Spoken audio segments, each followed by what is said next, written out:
Ya, harga kebutuhan pangan di Jerman melesat hingga 15%. Ya, Jerman yang merupakan negara dengan perekonomian terbesar di Eropa ini mengalami resesi akibat inflasi yang menurunkan daya beli konsumen. Sementara pemirsa di Amerika Serikat, beberapa industri seperti restoran, hotel, dan tempat hiburan ini kesulitan mendapatkan pekerja. Kami rangkum informasinya berikut ini.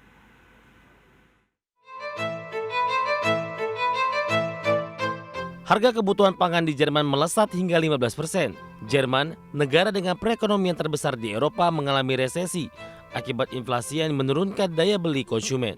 Perekonomian Jerman memasuki resesi pada awal tahun 2023 setelah belanja rumah tangga mengalami tekanan inflasi yang tinggi.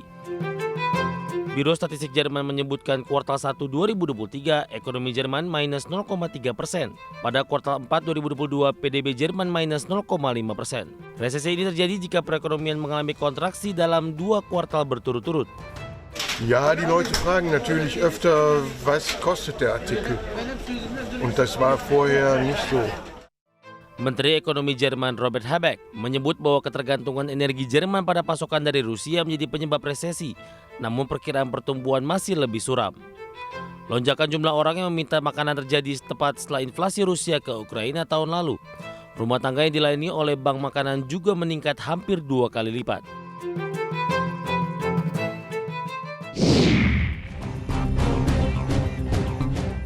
Beralih ke Amerika Serikat, kondisi ini terutama terjadi pada sektor seperti restoran, hotel, dan tempat hiburan, di mana jumlah pekerja masih di bawah tingkat pra-pandemi.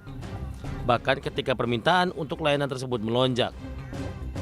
I worked at Starbucks, Pete's Coffee, IHOP, all those like big corporate things, and I think just even working here for 2 weeks, I find it way better with the management and with how everyone communicates with one another, because it seems like they care more about what they're producing versus like the money, and I think that's just way better.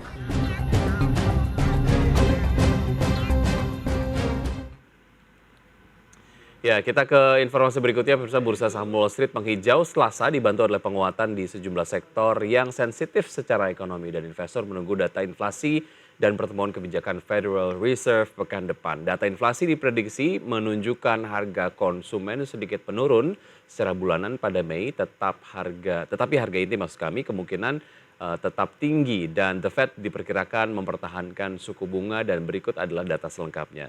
Dow Jones Industrial Average ditutup naik 0,03% menjadi 33.573. Sementara itu indeks S&P 500 menguat 0,24% menjadi 4.283, sedangkan Nasdaq Composite Index naik 0,36% menjadi 13.276. Bursa saham Eropa menghijau juga pada perdagangan Selasa didukung lonjakan saham raksasa healthcare yaitu Novo Nordisk. Meski penguatannya dibatasi oleh kekhawatiran terkait dengan kenaikan suku bunga lebih lanjut oleh bank sentral utama dalam menghadapi perlambatan pertumbuhan ekonomi. Di Jerman, indeks DAX naik 0,18%. Kemudian pemirsa CAC Prancis juga mengalami kenaikan 0,11% menjadi 7.209.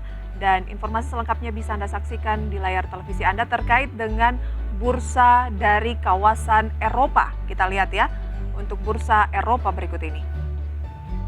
Oke, data yang muncul masih bursa Amerika begitu ya. Oke, baik, kita ke komoditas. Dari pergerakan komoditas, pemirsa, minyak WTI melemah 0,01% di level 71,74 dolar Amerika per barrel. Nikel menguat 0,39% di level 20.979,5 dolar Amerika per metrik ton, dan emas melemah 0,1% di level 1.979,5 dolar Amerika per troy ounce, dan CPO menguat 1,3% di level 3.360 ringgit Malaysia per ton. Kita lihat untuk nilai tukar rupiah terhadap sejumlah mata uang utama dunia berikut ini. Untuk rupiah terhadap dolar Amerika Serikat, pemirsa, bergerak di kisaran 14.878. Rupiah terhadap euro di 15.912. Rupiah terhadap pound sterling 18.487. Dan rupiah terhadap yen Jepang di level 106,57. Kita lihat pemirsa untuk pergerakan dari bursa Asia berikut ini. Data selengkapnya adalah untuk Nikkei terpantau melemah 0,53%, Straits Times melemah 0,11%. Kemudian pemirsa untuk Kospi Korea Selatan pada pembukaan pada pagi hari ini dibuka menguat 0,27%. Dan juga pemirsa untuk Hang Seng Hong Kong pada pembukaan pagi hari ini dibuka naik 1,19%. Jadi Nikkei, Straits Times melemah, Kospi dan juga Hang Seng pemirsa terpantau mengalami penguatan. Oke, bursa-bursa utama Asia dibuka mix pagi hari ini begitu ya.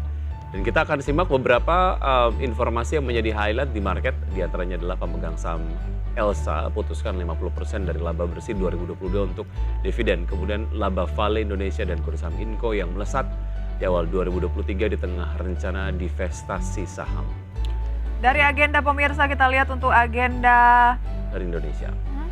dari dalam negeri ada cadangan devisa Indonesia, kemudian dari China neraca perdagangan China, kemudian masih dari China cadangan devisa China dan juga pemirsa dari Amerika Serikat neraca perdagangan Amerika Serikat serta ada data produksi minyak. Dan masih dari Amerika Serikat juga ada produksi minyak ya. Kemudian dari agenda emiten hari ini pemirsa ada Heli, JKON, kemudian SSIA, TUL, ini akan menggelar RUPS, sementara itu NRCA, kemudian ada Oils, ini akan menggelar cum dividen tunai, PBSA dan juga Silo akan menggelar ex dividen tunai. Kita review sedikit pemirsa pergerakan IHSG pada perdagangan kemarin di mana IHSG gagal bertahan di zona hijau setelah sempat menguat 0,5% di akhir sesi 1.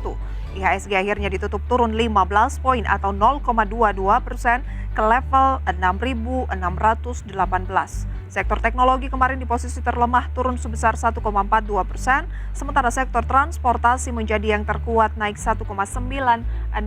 Seperti selengkapnya bisa Anda saksikan di layar mengenai pergerakan dari indeks harga saham gabungan dalam perdagangan ataupun sampai penutupan Selasa kemarin.